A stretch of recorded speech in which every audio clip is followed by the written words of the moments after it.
Hi hello നമസ്കാരം. Craft and cooking ചാനലിലേക്ക് എല്ലാവർക്കും സ്വാഗതം. ഇന്നത്തെ റെസിപ്പി നല്ലൊരു കോളിഫ്ലവർ മസാലയാണ്. അപ്പം അതിനായിട്ട് ഞാൻ കോളിഫ്ലവറൊക്കെ ഇതളുകളോ അടർത്തിയെടുത്ത് ഉപ്പും മഞ്ഞൾപ്പൊടി ഇട്ട് തിളപ്പിച്ച വെള്ളത്തിൽ 1-2 സെക്കൻഡ് ഇട്ടതിന് ശേഷം ഊറ്റി വെച്ചിട്ടുണ്ട്. ഇനി കോളിഫ്ലവർ ഒന്ന് ഫ്രൈ ചെയ്തെടുക്കണം. അതിനായിട്ട് ഞാനൊരു ബൗളിലേക്ക് 1.5 ടേബിൾ സ്പൂൺ കാശ്മീരി ചില്ലി പൗഡറും 1 നുള്ള് മഞ്ഞൾപ്പൊടി 3/4 ടേബിൾ സ്പൂണോളം ഉപ്പ് 1 ടേബിൾ സ്പൂൺ നിറച്ച് കോൺഫ്ലവർ ഇട്ട് നന്നായി ഒന്ന് മിക്സ് ചെയ്തതിന് ശേഷം നമ്മൾ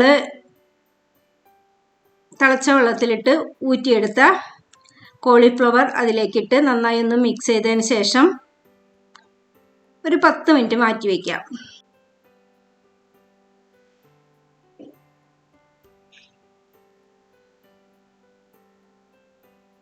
ഒരു 10 മിനിറ്റിന് ശേഷം ഒരു പാനിലേക്ക് ഓയിൽ ഒഴിച്ച് നന്നായി ചൂടായി അതിലേക്കിട്ട് ഒന്ന് ഫ്രൈ ചെയ്തെടുക്കണം ചെയ്യണത്.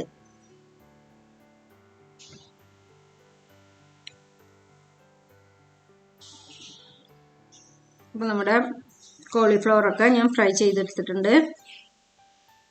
ഇനി നമുക്ക് അതിലേക്കുള്ള മസാല തയ്യാറാക്കാം.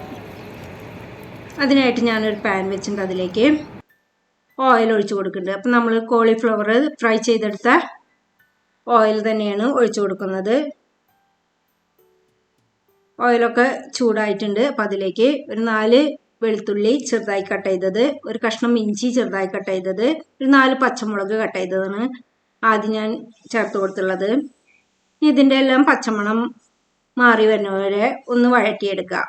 ഈ സമയത്ത് കുറച്ച് അധികം കറിവേപ്പില കൂടി ചേർത്ത് കൊടുക്കുന്നുണ്ട്.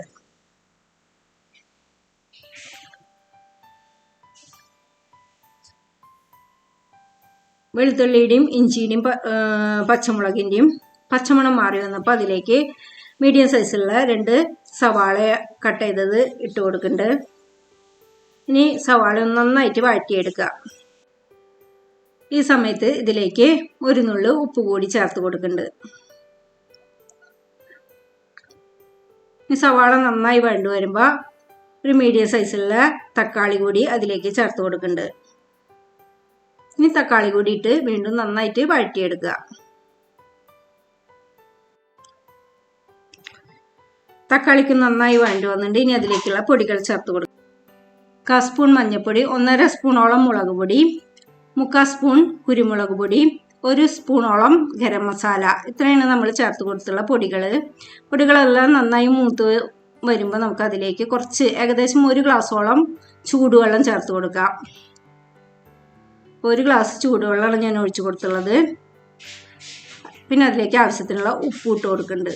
നന്നായി ഒന്ന് തിളച്ച് വന്നപ്പോൾ അതിലേക്ക് നമ്മൾ ഫ്രൈ ചെയ്ത് വെച്ച കോളിഫ്ലവർ ഇട്ട് വീണ്ടും ഒന്നും കൂടി ഒന്ന് മിക്സ് ചെയ്ത് ഒന്ന് തിളപ്പിക്കാം. 1-2 മിനിറ്റ് നന്നായി ഒന്ന് തിളച്ച് വരുമ്പോൾ ഒരു ചെറിയ ബൗള് കട്ടി തേങ്ങാപ്പാൽ അതിലേക്ക് ഒഴിച്ചു കൊടുക്കുന്നുണ്ട്. കറി നന്നായി തിളച്ച് വന്നിട്ടുണ്ട്. ഇനി അവസാനമായിട്ട് ഒരു ചെറിയ ബൗള് നല്ല കട്ടി തേങ്ങാപ്പാൽ അതിലേക്ക് ഒഴിച്ചു കൊടുത്തിട്ടുണ്ട്. ഇനി ഒന്ന് തിള വരുമ്പോൾ നമുക്ക് ഫ്ലെയിം ഓഫ് ആക്കാം. അവസാനം ഞാൻ കുറച്ച് കറിവേപ്പില കൂടി ഒന്ന് ഇട്ട് കൊടുക്കുന്നുണ്ട്. അപ്പം നമ്മുടെ ടേസ്റ്റിയായ കോളിഫ്ലവർ മസാല റെഡി ആയിട്ടുണ്ട്. പൂരിക്കും ചപ്പാത്തിക്കും പത്തിരിക്കും പറ്റിയ നല്ല ടേസ്റ്റിയായ ഒരു കറിയാണ്. അപ്പോൾ എല്ലാവരും വീട്ടിലൊന്ന് ട്രൈ ചെയ്ത് നോക്കണം. എൻ്റെ ഇന്നത്തെ വീഡിയോ നിങ്ങൾക്ക് ഇഷ്ടപ്പെട്ടെങ്കിൽ ഒന്ന് ലൈക്ക് ചെയ്യുക, കമൻറ്റ് ചെയ്യുക, ഷെയർ ചെയ്യുക, സബ്സ്ക്രൈബ് ചെയ്യുക, ഒന്ന് സപ്പോർട്ട് ചെയ്യുക. പുതിയ റെസിപ്പിയുമായി വരും വരെ ബൈ.